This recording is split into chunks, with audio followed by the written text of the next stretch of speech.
Well, hey there, you came back. It's week 2. Congratulations for sticking with it. You'll be glad you did. Let's jump right into to this week's first topic, which is pre-production. I'll go ahead and put my tiny little head down here maybe in the corner. How can I do that? Here we go. So you know I'm here. I'm actually here. This isn't dubbed over later.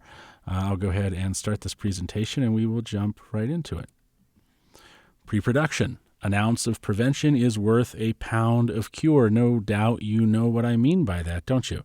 You know that if we can plan carefully, we will have less of a difficult time when we actually go to execute on our plan. The purpose of pre-production. Now, you're smart, you know what this is, but I'm going to go over it anyway, just in case, a nice little bit of clarity. That never hurt anybody. Pre-production is what you do before you produce, or before you go from planning what you'll make to actually actively making something. Many podcasters think that they can wing it, and even many new podcasters, many seasoned podcasters. It's especially embarrassing when I see a seasoned podcaster do it. They think they don't need to plan. I doubt that it is coincidental that nearly all podcasters quit before they hit their 7th or 10th episode, just about.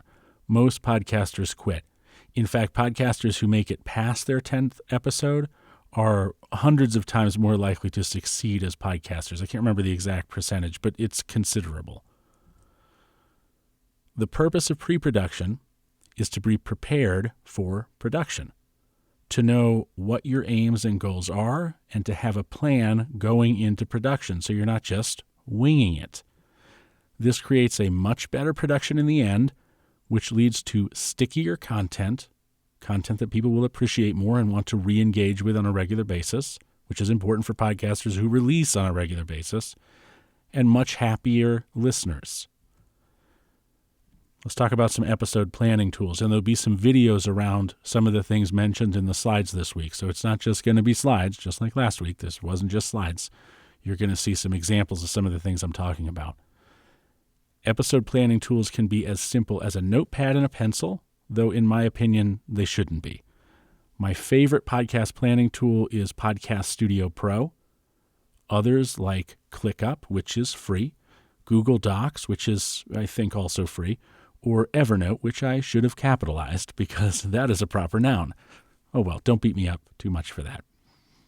I would like to say something about Podcast Studio Pro. I don't have any kind of formal relationship with the company. However, when I met their founder in Vegas at a conference called NAB, he was showing a different tool. It was called Writer's Room Pro. He had developed an organizational tool for studio writers, for TV writers and movie writers, for the proper writers' rooms. And when I saw that, I thought, man, what a great tool that would be for podcasters, because podcasters have a really hard time, classically, staying organized. And I went over to him, and he and I have become good friends, and I helped him to adopt his Writer's Room Pro into a sister offering called Podcast Studio Pro. So I feel very strongly that Podcast Studio Pro is the best because I had a hand in helping make it what it is. And I guess I have a vested interest in it succeeding, but it's not free. It's just the one I use. And like I said, others like ClickUp, Google Docs, and Evernote. So there are lots of options out there, but essentially what you want is a piece of software that can help you keep things organized. You can put certain things in certain places and certain other things in other places, maybe in their own little container so that you know where everything is. Here are the ads I'm going to read in this episode. Here are my calls to action. Here's my intro. Here are my questions for my guests. They're all on their own little spaces so that you can keep organized. You need a podcast planning tool of some kind because, well, you need a place to write down what you plan. Whether that's a full script or just bullet points to keep you on track or broad topic suggestions, if you can't see the plan, you can't follow the plan. You need a plan.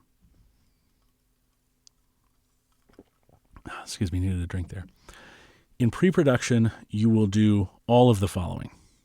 You'll write or script and plan the content of an episode. You'll schedule guests, for example. You'll instruct guests, for example. And you'll check in with guests, if applicable. Of course, that's if you have guests.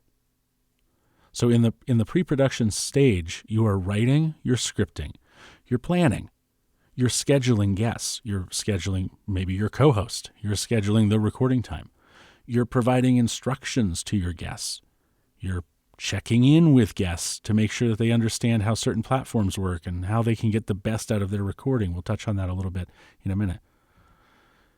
You're also going to be doing topic research, and you'll be doing more than this.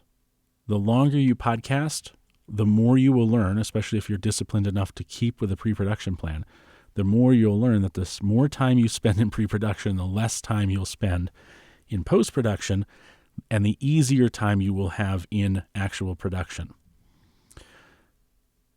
What is the key to not losing your mind in pre-production? Because there's a lot here, right? How do I keep from being overwhelmed? Because pre-production can feel overwhelming. Templates. Templates. Templates. I have to say it 3 times because I wrote it 3 times. Podcasting is redundant for a creator. Now, you're new to it, so it won't feel like that to you at first. At first, you're just going to feel kind of incompetent and slow, right? You're going to be like, I don't know all the things I got to plan. We all felt that way when we started. I felt that way when I started. But eventually you're going to think, oh my God, I have to do these same 6 steps every week. I'm losing my mind. This is incredibly repetitive. And this is going to lead to a desire to take shortcuts in order to save time. Or it's going to lead to you abandoning your pre-production and post-production plans altogether and returning to winging it, because you're going to feel like I'm spending so much time in pre-production because I can't always remember the things I have to remember, and it takes a lot of time. It's better if I just jump into the episode and just record. I'll just wing it. I know what I'm doing at this point. Please don't make that mistake. We want to make the repetitive nature of podcasting for the creator, for you, easier to deal with. And templates are a big part of achieving this. So other videos in this week will go through creating some of these templates. Here are the types of templates we'll create, and I will try to provide you, if I can put this in written form, I will provide you with a demo of these templates. We have audio editing templates. We have show note templates. We have web page templates. We have episode templates. We have artwork templates. Anything you're doing for each episode needs to be templated. Otherwise, you're just going to feel like you're doing so much foundational structural work in every episode instead of just setting it and forgetting it, so that when you go to create a new episode in pre-production, all you have to do is fill in some blanks as opposed to having to create those blanks in the first place in every episode.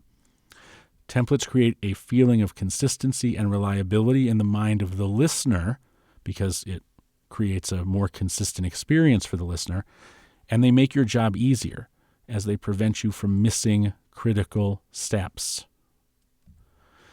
So let's dive in and create some templates. Creating templates is not hard. You don't need crazy tech skills.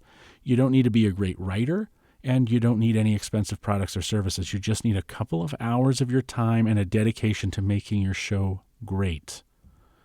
The next few modules will go over how to create templates. So no more slides. We're going to get into actually doing some of this template work. So let's build some templates. Roll up your sleeves. It is time to save ourselves some time. That's up next. Thanks for watching. See you in the next one.